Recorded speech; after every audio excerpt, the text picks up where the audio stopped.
নমস্কাৰ, মোৰ নাম শ্ৰী তাপস্বী দাস আৰু মই হেঙেৰাবাৰী কাঞ্চন নগৰৰ বাসিন্দা।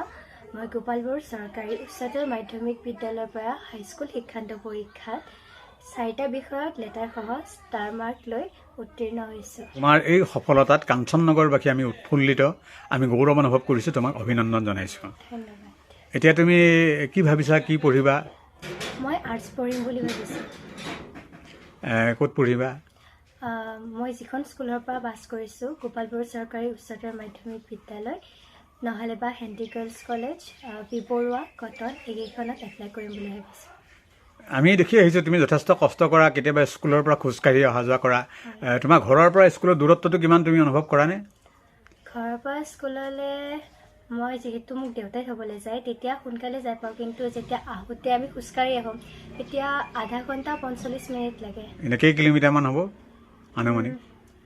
2 কিলোমিটাৰমান হ'ব নেকি, 2 সেনেকুৱা টাইপৰ হ'ব। বেছিয়ে হ'ব, 2-3 কিলোমিটাৰ, 3 কিলোমিটাৰমান হ'ব কাঞ্চন নগৰৰ পৰা তোমাৰ গোপালপুৰো।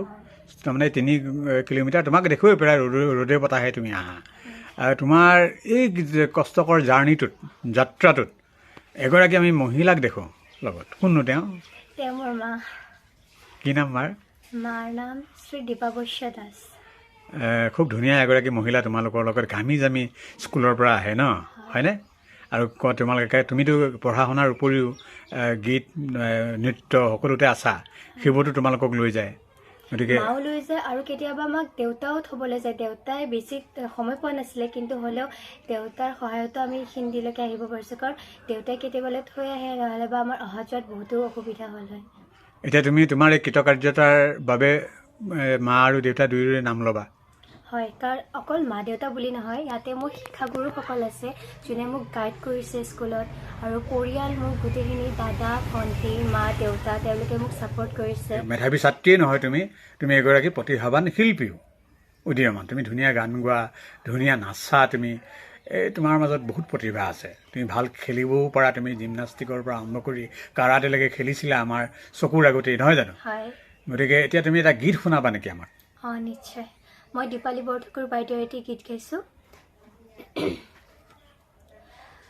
সময় পালে আমাৰ ফালে এবাৰ আহি যাবা, এবাৰ আহি যাবা, সহজ সৰল গাঁৱৰ জীৱন খন্তেক ৰৈ চাবা, সহজ সৰল গাঁৱৰ জীৱন খন্তেক ৰৈ চাবা, এবাৰ আহি যাবা, এবাৰ আহি যাবা, যান বাহনৰ সুযোগ নাই আওহতীয়া আমাৰ ঠাই, যান বাহনৰ সুযোগ নাই আওহতীয়া আমাৰ ঠাই, বাট বোলোতে হয়তো বন্ধু অনেক দুখে পাবা, বাট বোলোতে হয়তো বন্ধু অনেক দুখে পাবা, অনাহৰে দিন কটাও তাত গধূলিও পুৱা, এবাৰ আহি যাবা, এবাৰ আহি যাবা।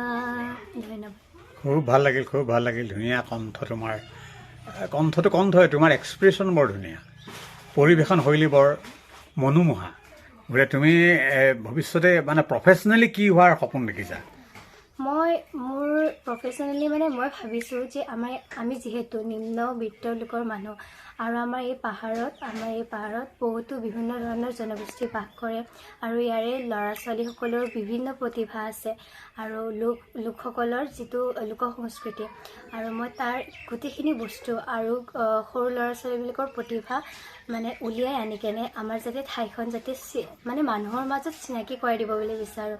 আৰু মোৰ মেইন উদ্দেশ্য হৈছে মই লোক সংস্কৃতিৰ ওপৰত গৱেষণা কৰিম বুলি ভাবিছোঁ। আমি আশীৰ্বাদ জনাইছোঁ, শুভকামনা জনাইছোঁ। কোনোবা বিশেষ শিল্পীৰ সান্নিধ্যই তোমাক অনুপ্ৰাণিত? ডেন্স, গান শিকি আহিছোঁ, ক্লাছিকেল ডেন্স, সত্ৰীয়া আৰু ক্লাছিকেল ছঙো শিকি আহিছোঁ। মই আৰোহণত শিকিছোঁ, যিখন ডক্টৰ ভৱেন্দ্ৰনাথ শইকীয়াৰ হয়, আৰু তাতে মই বহুতোখিনি বস্তু শিকিবলৈ পাইছোঁ।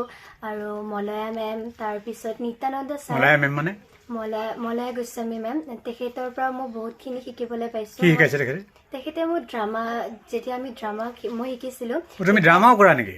ড্ৰামা আগতে মই শিকিছিলোঁ, কিন্তু মাজতে ষ্টপ হৈ গ'ল। আৰু মোৰ গুৰু গানৰ নিত্যানন্দ ডেকা ছাৰেও মোক বহুতখিনি শিকাইছে, গানত হেল্প কৰিছে। আৰু তাতেই থকা মই সত্ৰীয়াও শিকিছিলোঁ তাতে। আৰু যেতিয়া মই ইয়াতে কাঞ্চননগৰত আহিছোঁ তেতিয়া টোকাৰীগীতৰ সম্ৰাট উমাকান্ত বৈৰাগী ককা তেতিয়া আমাক শিকাইছিলে, দিহানাম শিকাইছিলে। সেই সময়খিনি বহুত ভাল লগা আছিলে, কাৰণ ককাই আমাক সকলোকে জোচ উঠাই দিছিলে, প্ৰত্যেকটো বস্তু মানে ধুনীয়াকৈ শিকাইছিলে, খাবলৈও দিছিলে, বহুত মৰম কৰিছিলে। ককালৈ আজিও মনত পৰে। কাঞ্চননগৰলৈ যেতিয়া আহিছোঁ তাৰপিছতে এখন ফিল্ড পালোঁ, এখন খুব ধুনীয়া সমাজ পালোঁ। মানে মইনা পাৰিজাতত যেতিয়া জইন কৰিছিলোঁ, নিশামণি আণ্টি, পাপৰি আণ্টি, উমা আণ্টি তেখেতসকলে বহুতো উৎসাহ জনাইছে আমাক আগবাঢ়ি যাবৰ বাবে, সদায় গাইড কৰে আমাক, আৰু তেখেতসকলে আমাৰ লগত আছে। তেখেতসকলকো বহুত বহুত ধন্যবাদ জনাইছোঁ।